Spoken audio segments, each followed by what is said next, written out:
ఈరోజు పిన్నెల్లి రామకృష్ణారెడ్డి మీద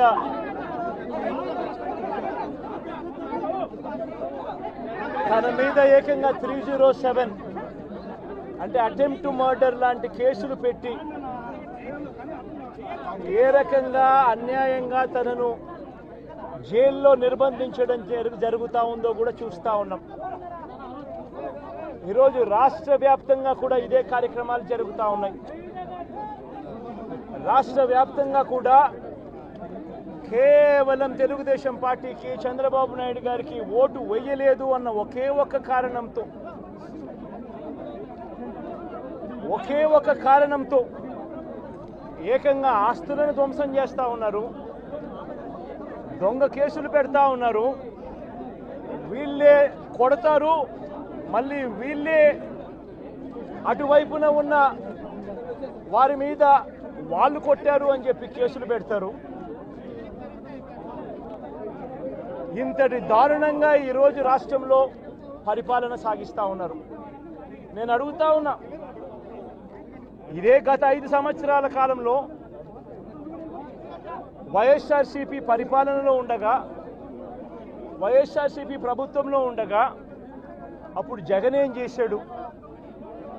కులం చూడలేదు, మతం చూడలేదు, ప్రాంతం చూడలేదు, చివరికి ఏ పార్టీకి ఓటు వేశారన్నది కూడా చూడకుండా ప్రతి పథకము ప్రతి మనిషి కూడా అర్హత అన్నది మాత్రమే ప్రామాణికంగా తీసుకుని ప్రతి ఇంటికి డోర్ డెలివరీ చేసిన ప్రభుత్వం వైఎస్ఆర్సీపీ ప్రభుత్వందైతే, జగన్మోహన్ రెడ్డి ప్రభుత్వందైతే ఈరోజు కేవలం తెలుగుదేశం పార్టీకి ఓటు వేయలేదని, కేవలం చంద్రబాబు నాయుడు గారికి ఓటు వేయలేదని, కేవలం ఓటు వేయలేదన్న ఒక్క కారణంతో ఆస్తులు ధ్వంసం చేస్తూ ఉన్నారు, మనుషులను కొడతా ఉన్నారు, కొట్టి మరి కేసులు పెడతా ఉన్నారు.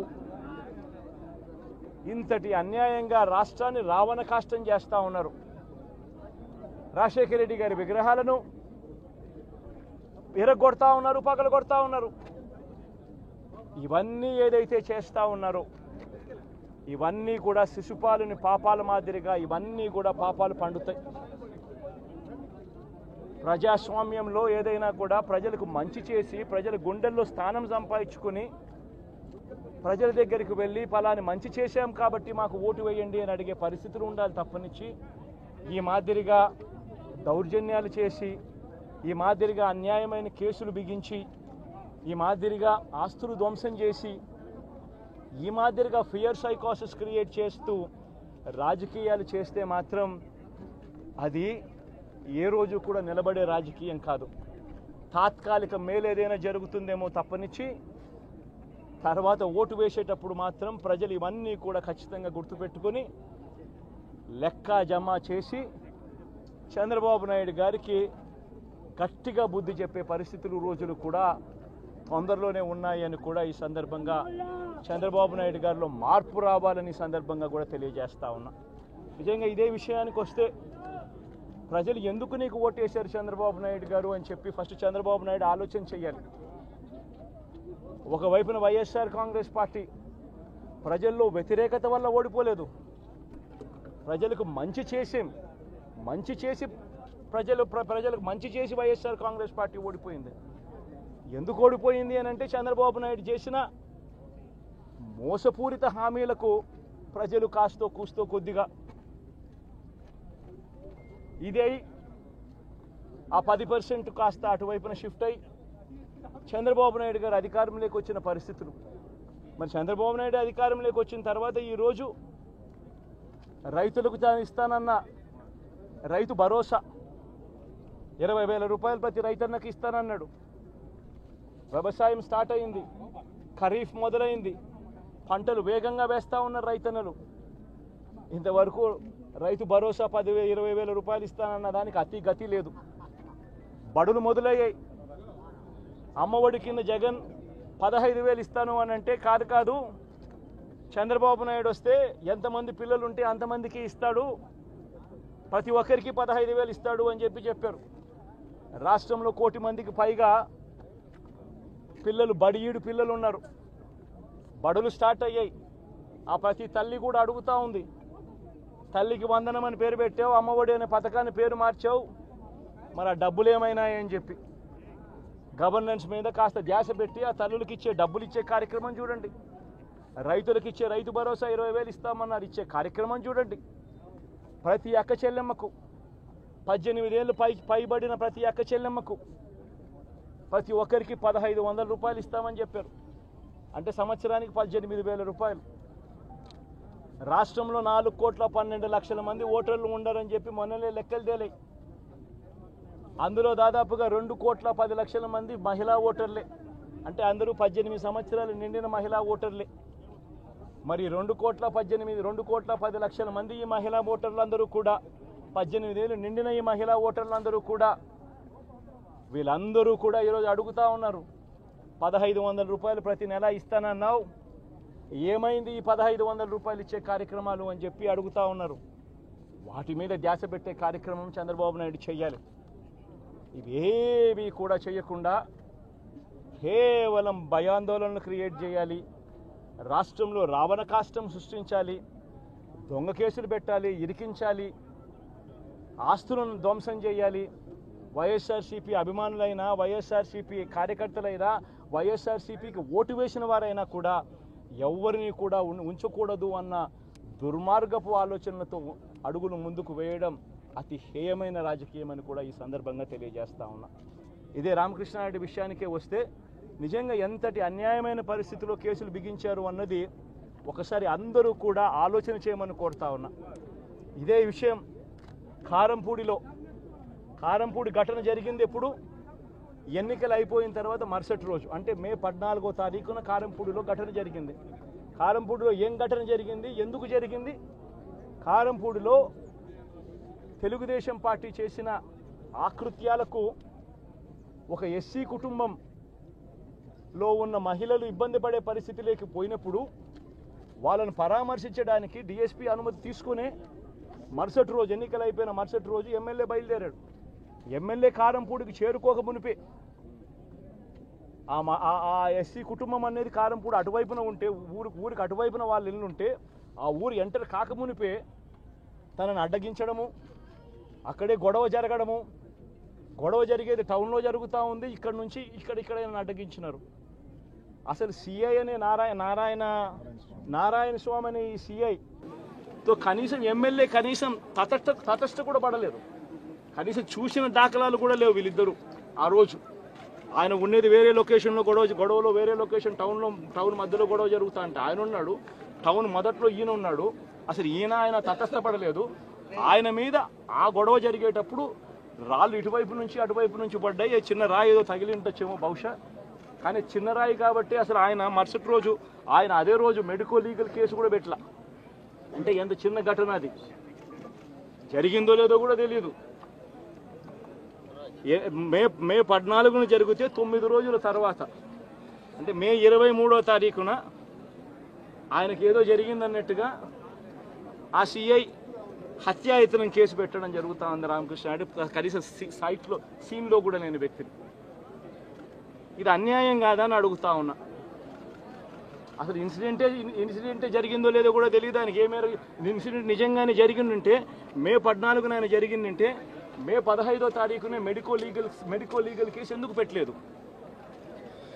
17వ తారీఖున సిట్ చేసింది కేంద్ర ఎన్నికల సంఘం. 17వ తారీఖు నుంచి 20వ తారీఖు వరకు పల్నాడు ఏరియాలో ఆ సిట్ బృందం తిరిగి ఇన్సిడెంట్ జరిగిన ప్రతి అంశం మీద రిపోర్ట్ ఇచ్చింది. ఆ రిపోర్ట్ ఇచ్చిన దాంట్లో, ఆ సిట్ ఇచ్చిన రిపోర్ట్లలో ఎందుకు ఈ అంశం రాలేదు? మరి ఈ రకంగా ఒక మనిషిని హత్యాయత్నం కేసు మీద బిగించడం ధర్మమేనా? ఇంకొక కేసు కూడా తన మీద హత్యాయత్నం కేసు పెట్టాడు. మే 13వ తారీఖున ఎన్నికల సమయంలో పాల్వాయి గేట్ అనే పోలింగ్ కేంద్రం దగ్గర తాను అక్కడికి వెళ్ళినప్పుడు జరిగిన ఘటన మీద అసలు ఎందుకు ఆ ఘటన జరిగింది? ఎవరైనా కొద్దో గొప్ప కనీసం ఆలోచన చేసేవాళ్ళు ఎవరైనా ఆలోచన చేయాలి కదా. అక్కడ ఉన్న ఎస్సీలను, ఆ గ్రామంలో ఉన్న సామాజిక వర్గం వాళ్ళు గ్రామంలో ఉన్న బూతులు లేకపోయి ఓట్లు వేసే పరిస్థితి లేకుండా ఉన్నప్పుడు ఎమ్మెల్యే అక్కడికి ఆ గ్రామానికి వెళ్ళినప్పుడు ఎమ్మెల్యే ఆ పరిస్థితిని చూసి ఎస్పీకి 4 సార్లు 5 సార్లు 10 సార్లు ఫోన్ చేసినా కూడా ఎస్పీ రాని పరిస్థితిలో ఉన్నప్పుడు కనీసం సిఐని ఎస్ఐని కూడా పంపించిన పరిస్థితిలో ఉన్నప్పుడు అటువంటి బూత్లో సెన్సిటివ్ బూత్లో కేవలం ఒకే ఒక్క హోంగార్డును పెట్టి బూతులు నడుపుతూ ఉన్నారు. అటువంటి పరిస్థితుల్లో అన్యాయం జరుగుతూ ఉందని చెప్పడం కోసం, అన్యాయం జరుగుతూ ఉన్న వాళ్ళ పక్షాన్ని నిలబడడం కోసం ఎమ్మెల్యే లోపలికి పోయి ఈవీఎంను పగలగొట్టే కార్యక్రమం జరిగింది. ఎందుకు ఈవీఎంలో నిజంగానే ఎమ్మెల్యేనే రిగ్గింగ్ చేసుకుంటా ఉంటే ఎమ్మెల్యేకి అక్కడ నిజంగానే ఎమ్మెల్యే పరిస్థితి అంత బాగుండింటే ఎందుకు ఎమ్మెల్యే ఈవీఎం పగలగొడతాడు? అక్కడ పరిస్థితి బాగలేదనే కదా, అన్యాయం చేస్తూ ఉన్నారనే కదా. అక్కడికి పోయినప్పుడు అన్యాయం చూశాడు కాబట్టే కదా ఈవీఎం పగలగొట్టాడు. ఆ ఈవీఎం ఏదైతే పగలగొట్టిన కేసులు ఏదవుతుందో తనకు బెయిల్ వచ్చింది. ఈరోజు తాను బెయిల్ అక్కడ లోపల ఉన్నది ఈవీఎం పగలగొట్టిన కేసులో కాదు, తను లోపల ఉన్నది ఈవీఎం పగలగొట్టిన కేసులో. అన్యాయం జరిగింది అని చెప్పి, అన్యాయం జరుగుతూ ఉన్న పరిస్థితిలో ఎమ్మెల్యే అక్కడికి పోయి అడ్డుకునే కార్యక్రమంలో జరిగింది అని చెప్పి కోర్టులు కూడా గుర్తించాయి కాబట్టి తనకు బెయిల్ వచ్చింది.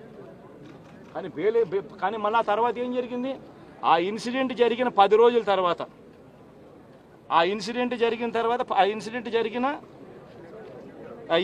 జరిగిన 10 రోజుల తర్వాత అంటే మే 23వ తారీఖున ఎమ్మెల్యే అక్కడికి వెళ్ళి హత్యాయత్నం చేశాడట.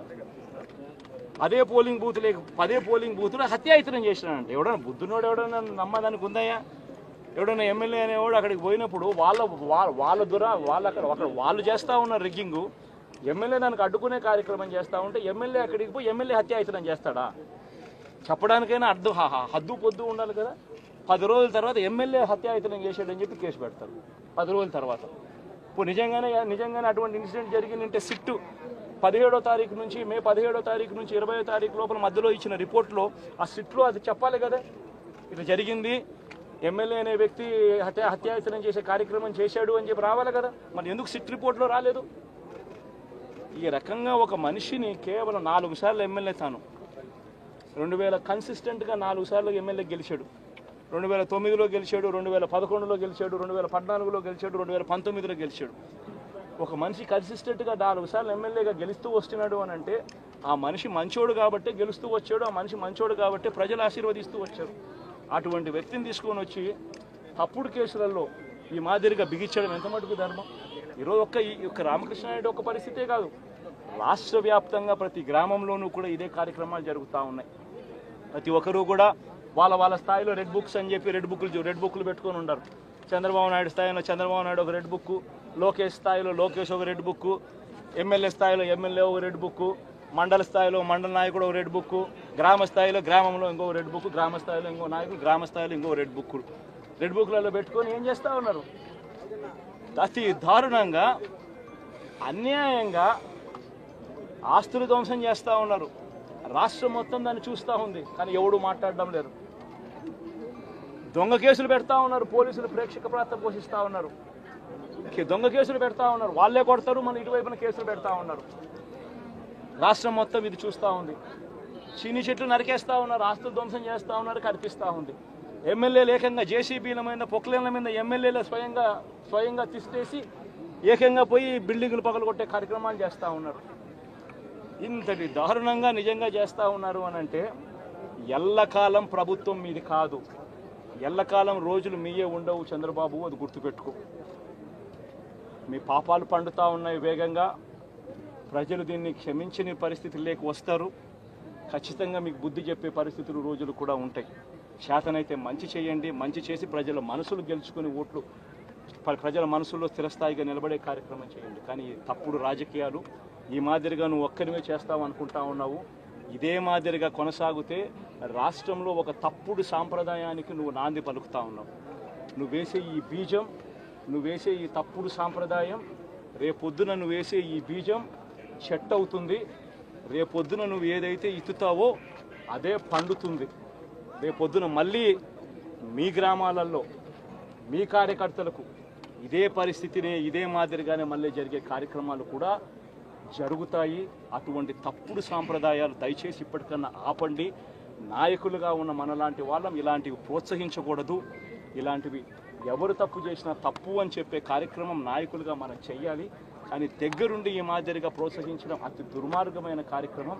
దయచేసి దీనికి ఫుల్ స్టాప్ పెట్టే కార్యక్రమం ఖచ్చితంగా చెయ్యండి చంద్రబాబు అని చెప్పి సందర్భంగా మరొక్కసారి చంద్రబాబును ఈసారి హెచ్చరిస్తున్నామని కూడా చెప్తా ఉన్నాం. ఈసారి కోరడం లేదు, హెచ్చరిస్తున్నామని కూడా చెప్తా ఉన్నాం. ఇదే మాదిరిగా జరుగుతూ పోతూ ఉంటే మాత్రం ఎవరైనా కూడా ఊరుకునే కార్యక్రమం జరగదు. రియాక్షన్ అనేది ఖచ్చితంగా ఉంటుందని కూడా చంద్రబాబు నాయుడు సందర్భంగా గట్టిగా చెప్తాం.